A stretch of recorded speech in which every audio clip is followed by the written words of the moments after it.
This is episode 175 of the Beyond the Food Show. Today is part 2 of So You Want to Lose Weight? Episode, part 1 was 173. I've been asked to tackle this topic of weight loss many times, so it's happening today. Stay tuned.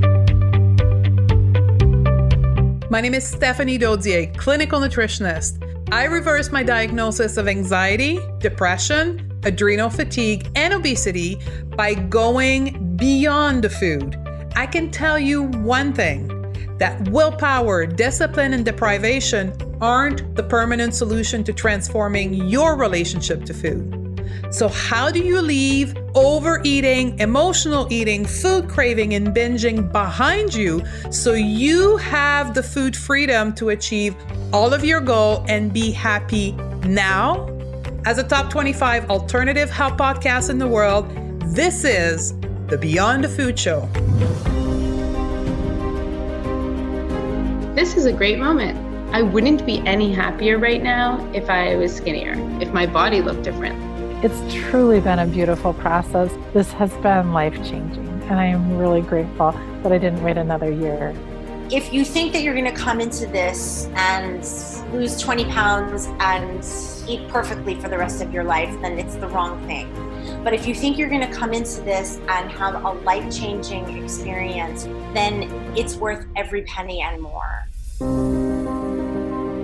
The Going Beyond the Food Academy is the result of a lifelong journey in searching for my solution. All along, the solution was right there in front of me. And it's also right there for you, inside of you. You just want to eat normally, have a normal body, perhaps weigh less. You're looking for the solution to eat less, stop overeating, perhaps binging, maybe stop the endless desire to eat what is forbidden, the sugar craving, and you keep searching for the answer as to why your body doesn't want to collaborate with you. And you've tried it all. Willpower, discipline, mental strength, over-exercising, all the diet, while shaming yourself and your body in hope that it would give you what you so desperately desire. What I desired the most, I thought, was weight loss, but really what I wanted was to fit in, to be accepted, to be loved, to be happy unconditionally. What I didn't realize during the 25 years of dieting was that suffering was not necessary. That the answer was right there inside of me. But I refused to see it and accept it because it didn't fit with what I was told the solution was. The Going Beyond the Food Academy is a 14-week journey towards creating and discovering your own solution. Think of it as the university level course that will teach you what you need to know to finally get what you desire the most. The Going Beyond the Food Academy is a lifetime program that will show you what you need to heal why you eat, because that's the real issue, and will teach you a new way of engaging with food from a place of intuition, resulting in a brand new way of how to eat. The outcome of the Going Beyond the Food Academy is what you eat becomes normal, easy, and simple. Ditching dieting and becoming a normal eater. So if you're ready to step into a new version of yourself, be empowered by me as your teacher in our amazing community to make the change you know you need to make, head over to stephaniedodier.com/academy right now. So the Academy has helped me figure out, like you said, feel it, don't fight it.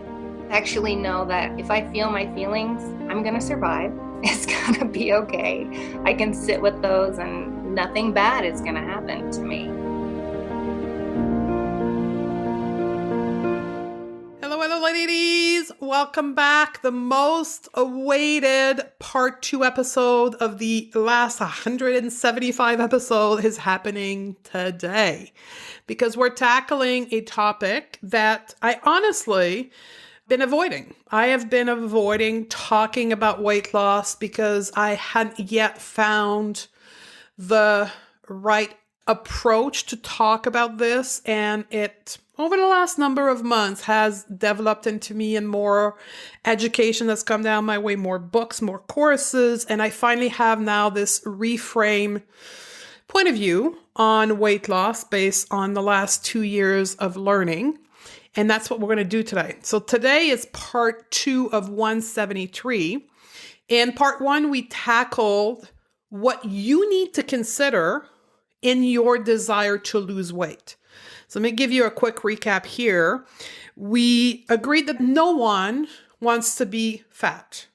No one wants to carry extra weight. Everyone is trying their hardest to lose extra weight or extra fat based on their information they have, based on what they think they should be doing.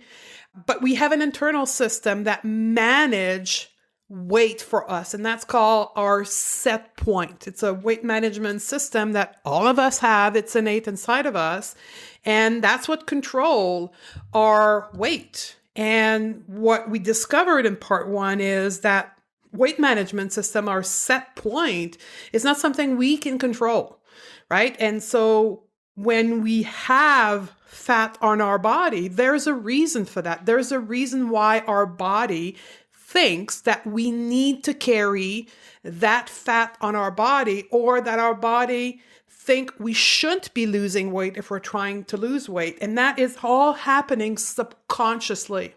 So our body, all it's trying to do is to protect us, to keep us safe, to allow us to survive. Yet dieting is a conscious process. It's about controlling what comes into our mouth, not accessing why our body feels unsafe. So what we need to do is, instead of chasing weight loss, is to actually chase health. And I went through a number of studies that demonstrated to you that there is no causative factor between our weight on the scale and our health.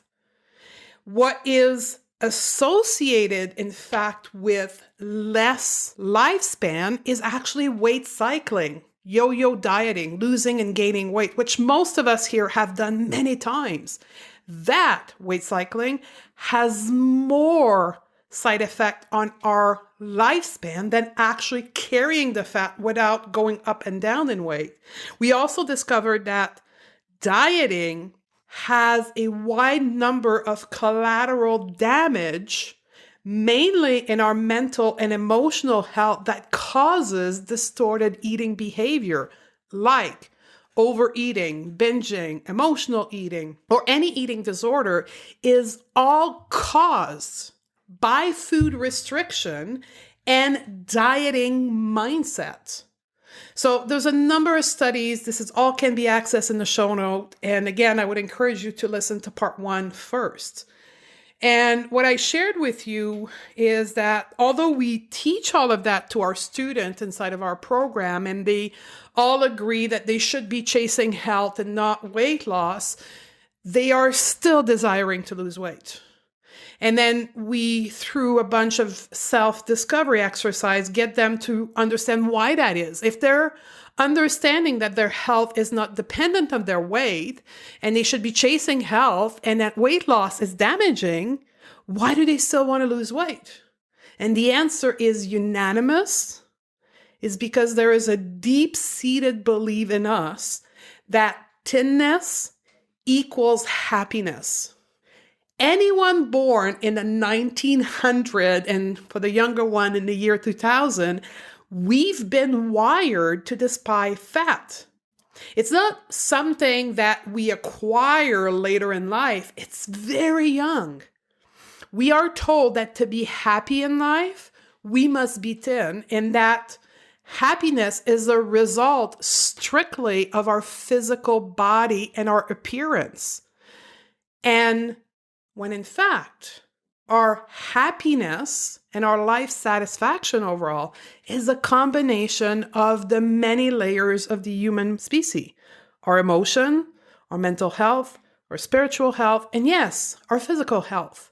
But clearly, focusing on strictly our physical appearance and being thin does not lead to happiness. Hence why there's so many women that are thin that are not happy. You and I have both been there where we lost weight, yet we were still anxious, trying to chase even more because we weren't finding what we were chasing. And it's being reinforced all the time by dieting, because dieting assumes that we're not good enough. That's the model of dieting, that we need to listen to external cues to know what to eat, when to eat, how to eat, instead of our own internal cue. And dieting also fuel on the fact that we perceive our body as flaw. And it's convincing us that self-criticism is the best way to motivate ourselves to lose weight or to not regain weight. And that fuels the cycle of thinness equals happiness. And for most of us, we are typically 35 plus in this community. The longer we've been dieting, the deeper this dieting mindset, body shaming, thinness equal happiness is literally grooved in our soul, in our spirit. The antidote to that is accepting our body. In fact, study shows that when we do feel good about our body, we are more likely to take care of our body by eating well, by being active, allowing us to create a positive cycle. So the reason, in part, why we are not consistent is because of how terrible we feel about our body. This is where we're going to pick it up today from there. That's where we stop in part 1.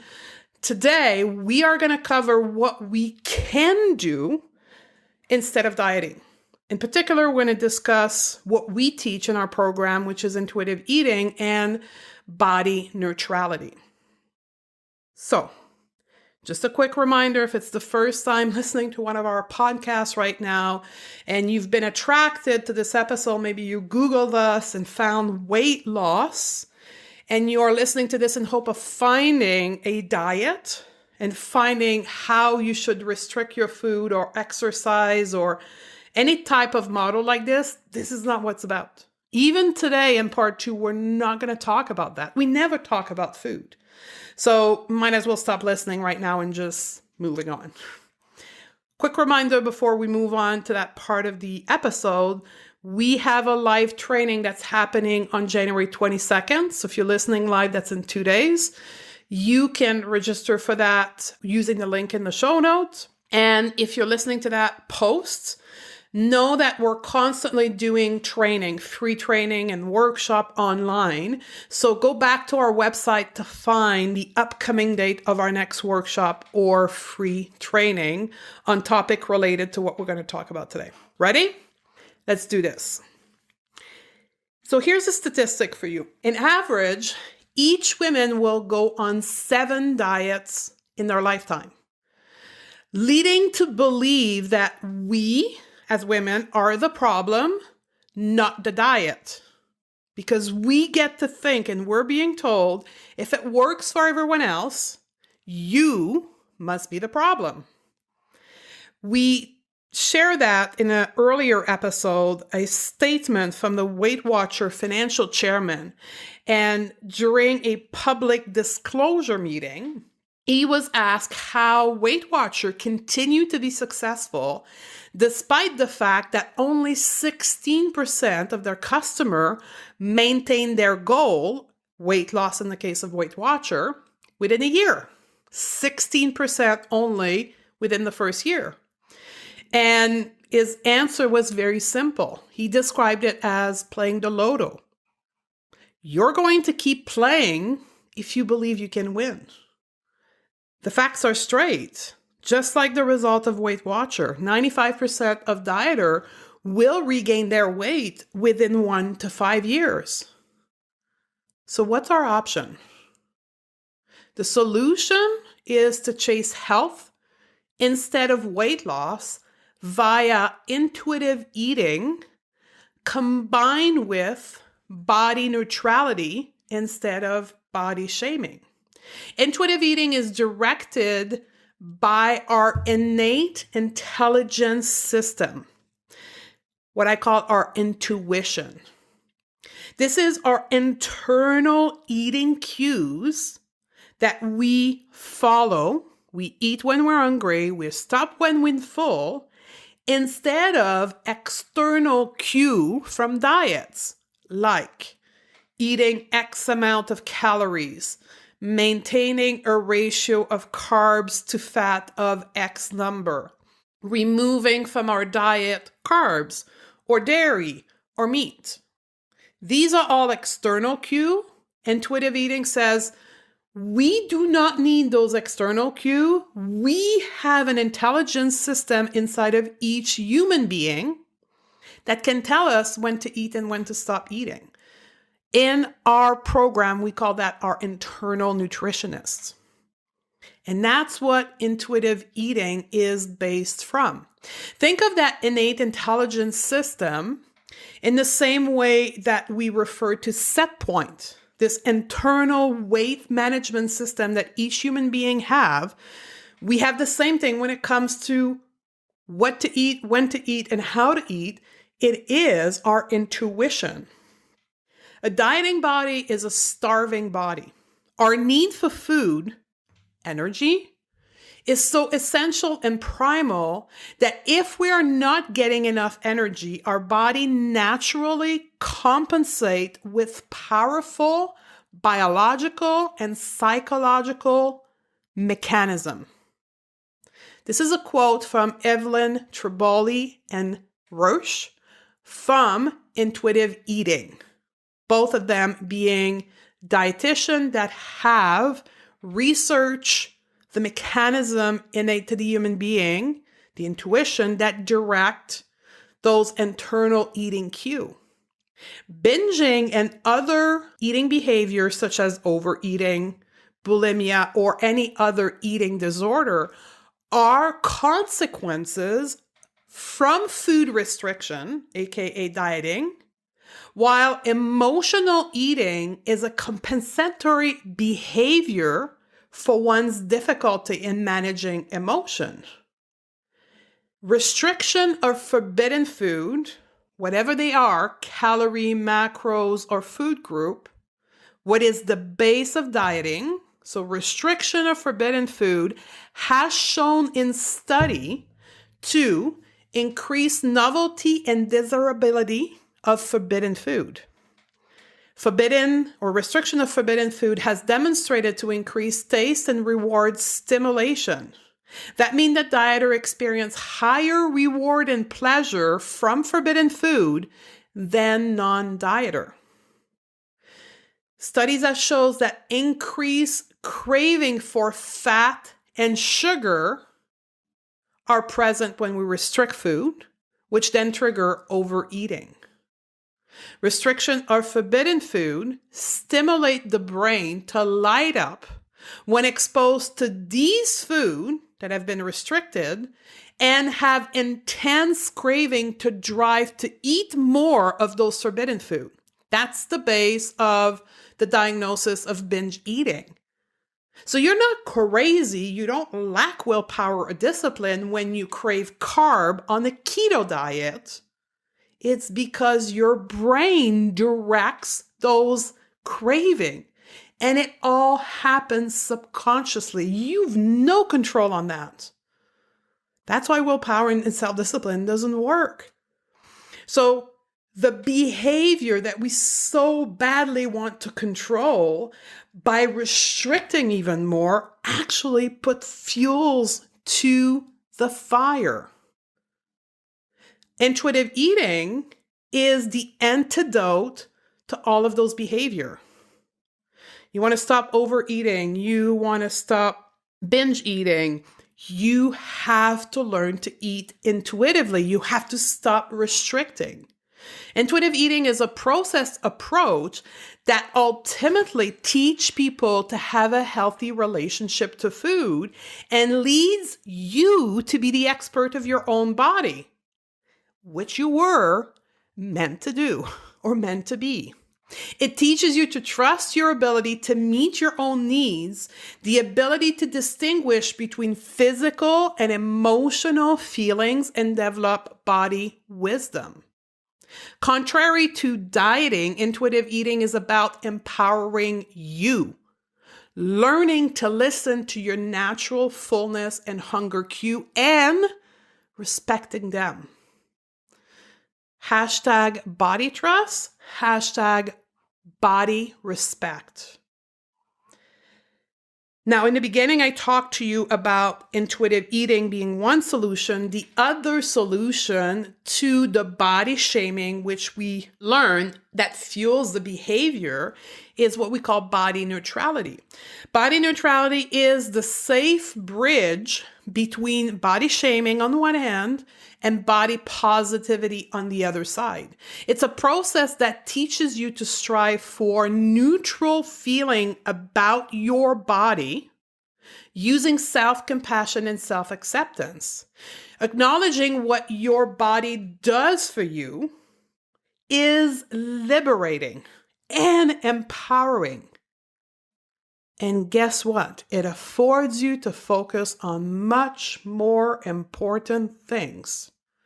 If you listen to podcast 174, which was She Share Her Story, one of our clients in our program said that for her, that was the biggest gain in this program that she wasn't expecting, is that mental chatter ending. That constant beating yourself up went away. And that's what body neutrality does for you. And then with that mental space, what can you accomplish? Can you focus on healthier behavior? Can you focus on your family, on your work, on being happy? Body confidence is a result of the mental representation of the image we create about ourselves. It's about what's going on in our mind, our thoughts, not the amount of fat on our body. That's why many women, even when they're thin, don't feel confident about the body. And I shared that recently as well. Even for me, at my lowest weight of 180 pounds, size 6, I hated myself.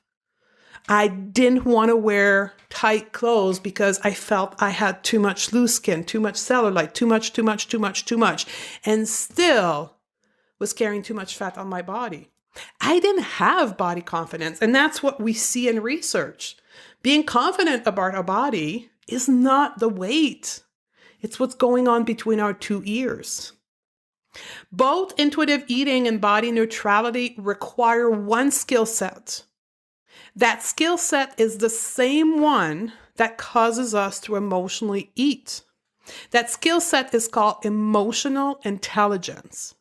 Emotional intelligence is the capacity to be aware of, control, and express our emotion, and to handle interpersonal relationship which cause emotion.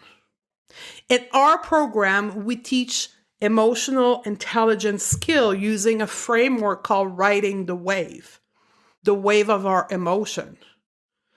The base principle is the fact that we aren't our emotion.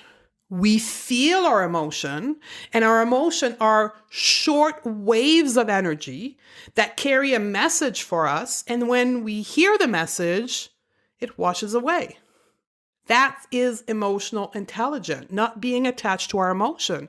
When we don't have that, we feel that we are the victim of our emotion, and the pain is so great that we end up eating to feel better. So we're coming to a full circle now. If you remember the first question I posed to you in part 1, the very first question said, why is it that we can't lose weight, yet we desire it so badly? And I asked for you to consider a number of sub-questions. One of them being, is it possible that your fat, extra weight, is actually serving you, protecting you, keeping you safe, keeping you from pain and fear? That emotion, that feeling of being unsafe, is coming from that emotional intelligence. It's coming from the way you engage with your body. It comes from the fact that you deny constantly your internal cues, your intuition, and instead you're relying on external cue. And many other factors such as trauma and relationship and toxicity around us. But the vast majority of this feeling of being unsafe all happens in our mind. I hate to say, but it happens in our head. So, why do we keep going back in this loop? Now that you know all of this, why do we keep going back into the loop of dieting and wanting to lose weight? The fact is that most people are able to lose weight over a short amount of time. The problem is that two conclusions are drawn from that fact, which is the foundation for what I call diet culture. Here's those two conclusions. The fact is, it is possible to lose a little weight. Then it must be possible to lose any weight. Makes sense, right? If I can lose 5 pounds, I should be able to lose 50. The second conclusion that diet weight loss industry, which I use the term diet culture to represent all of that, says is that if short-term weight loss is possible for almost everyone, then maintaining weight loss must be possible for almost everyone. That's what fuels this diet culture, and that's what keeps us into the loop. The problem is that this two conclusion or hypothesis are disproven by scientific evidence. We know this because we are here listening to this episode. We've lost the weight and weren't able to maintain it. We've lost 5 pounds, but we weren't able to lose 100 pounds, and even worse, to maintain it. The statistics are clear. 95% of people gain back their weight loss within 1 to 5 years. We know that now. Yet, every day, you will be marketed the opposite of that. The marketing of this $72 billion industry, that is the weight loss industry, these numbers are from 2017, will tell you that you should want to be thinner because it works. And that if you want to be part of this society, you should chase weight loss because you are abnormal in this body with fat. And every day we're being sent that message. Some of you may have had this message sent to you by close people in your life, like verbally. So it comes to a point that we start believing it. Although in the last 2 episodes, I've shared with you a number of scientific evidence of fact. I gave you access to this. It won't stop the marketing. It won't stop the constant messages because that's what diet culture wants. They want you to see this, believe into this, so you can go back into the dieting cycle. Personally, it took me over 3 years to change that deep belief in me. Part of the reason why it took me so long is I didn't have all the evidence that I shared with you. This puzzle for me came piece by piece by piece. I had to dig it.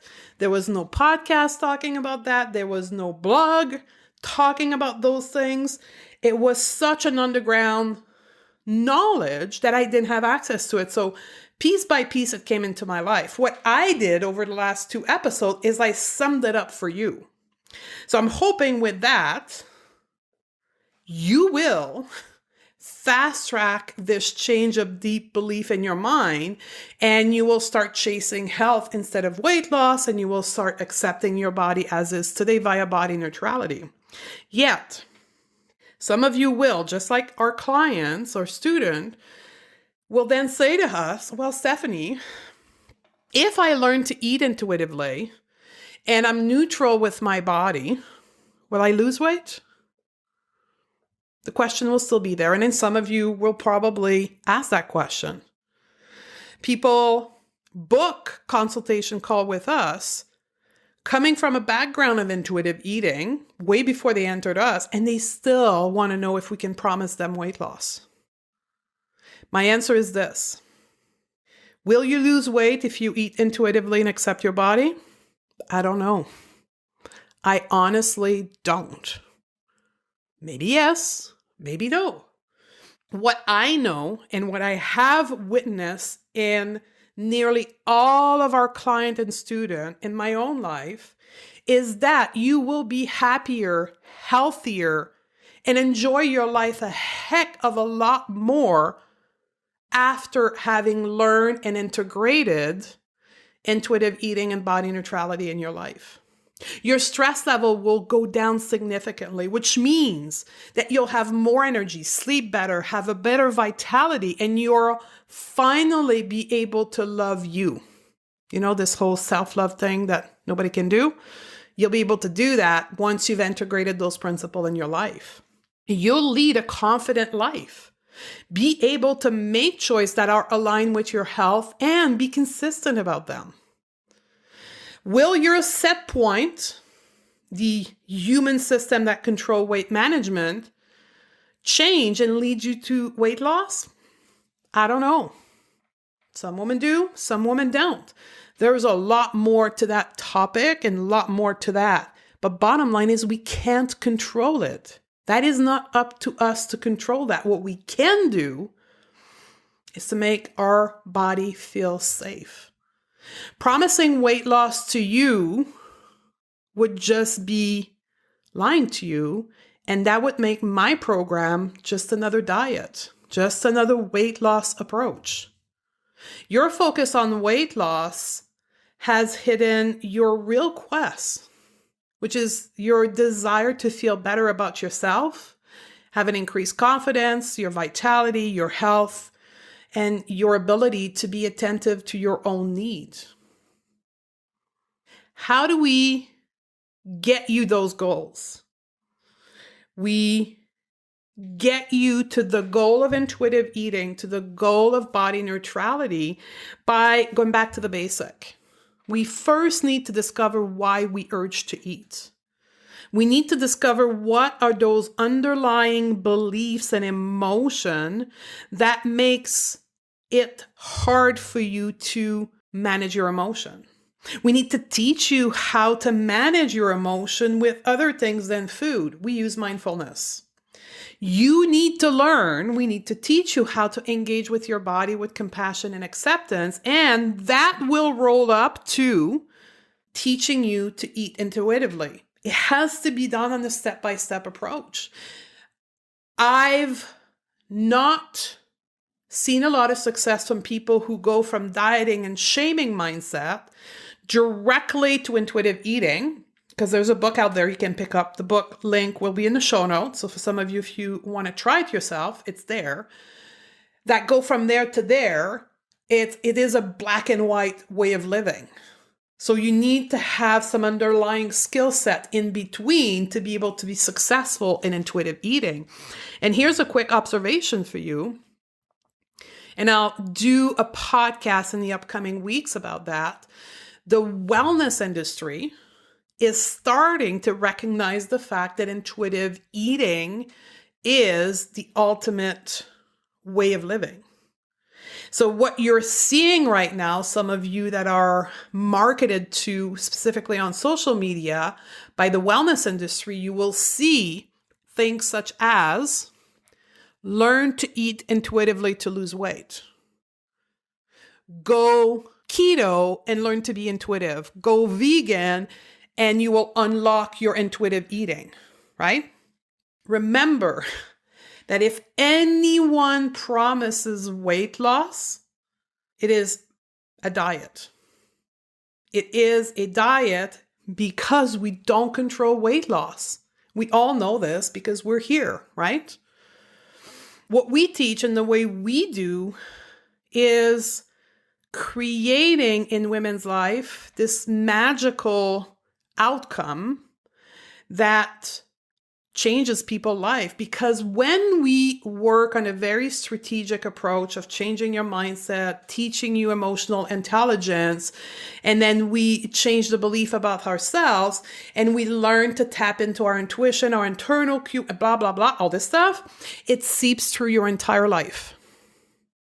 And that's what you see in our testimonial. We don't claim that because that is not the purpose of our program, but it seeps through your entire life, in which you start engaging with life in that same way you're engaging with your body and with food, because you cannot do it in a silo. You cannot just learn to tap into your intuition with food, yet with the rest of your life, no, it's not my intuition, external cues for the rest of my life. No, it's impossible. Otherwise, you can't eat intuitively, right? So here's the ultimate question, and I'm starting to wrap up this podcast here. The ultimate question for you is this: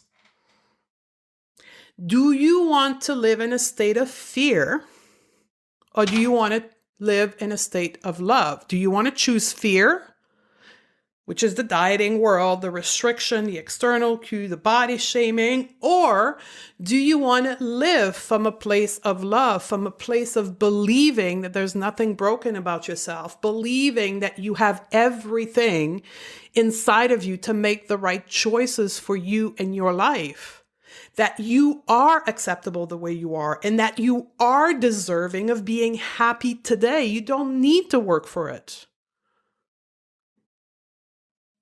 Do you want to live from a place of fear or from a place of love? And it's not black or white, one or the other. There's a spectrum between the two. And there is a journey. Most of us have been in that space of fear. Maybe you're there right now. Maybe you were there and you're progressing towards love. Like, it's not one of the other. It's a spectrum, it's a progress. But what I know is this: happiness doesn't come from a state of fear. You cannot white knuckle your way through happiness by living in a state of fear, in a state of shame, in a space of not good enough. That's what we do. That's what going beyond the food does, is they'll help you shift from a place of fear to a place of love by beginning with our body and our food and our eating habit. And naturally, that will seep through the rest of your life. I created the Going to Beyond the Food Academy, our level 1 program that teaches all those things, because it took me years to piece it all together.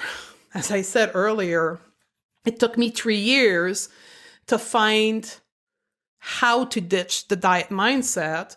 It took me another 3 to 4 years of training to understand that happiness and health wasn't just the physical body, it was the emotional, the mental, and the spiritual body, and how to access those.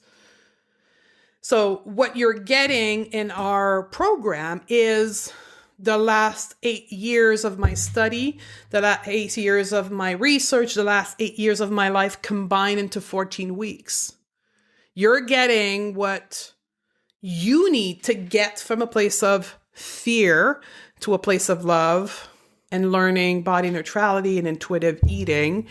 And it's a fast track journey. It's going to fast track your journey because all of it is into one place. If right now, after listening to this podcast, you are feeling this is the right thing for you, now I want you to remember one thing. For most of us, dieting, restriction, and shaming is our comfort zone.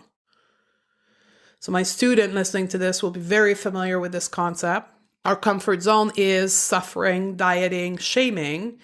And what I propose to you now is outside of your comfort zone. It's like not dieting. It's like intuition. It's like self-love. It's like love. Ooh, foreign. Yee, what is that? Scary. right? So your uncomfortable zone is going to feel scary. So if you're sitting there right now, feeling that little light inside of you, it's like, oh my God, that makes so much sense, but I'm scared. Don't stop. Don't do nothing. Because you'll never be at a time and space where you won't feel scared, because it's a brain system that want you to be in your comfort zone. That's a self-sabotaging mechanism that will prevent you from moving to your uncomfortable zone, because they'll say, it's scary, don't go there. What I'm saying to you is growth and transformation is only on the other side of being scary. So if you're sitting there right now, feeling that this is right for you, don't wait till the moment where it doesn't feel scary, because you'll wait forever. You'll always feel scary. If you want to know more detail about this comprehensive transformational program, it's a coaching program that's done over 14 weeks. It's all done virtually. You can head over to our show notes or simply to my website under Academy. Everything is there for you to discover more. If you want to chat with one of us about, is this right for you, or question you may have, you can actually schedule a breakthrough call with us.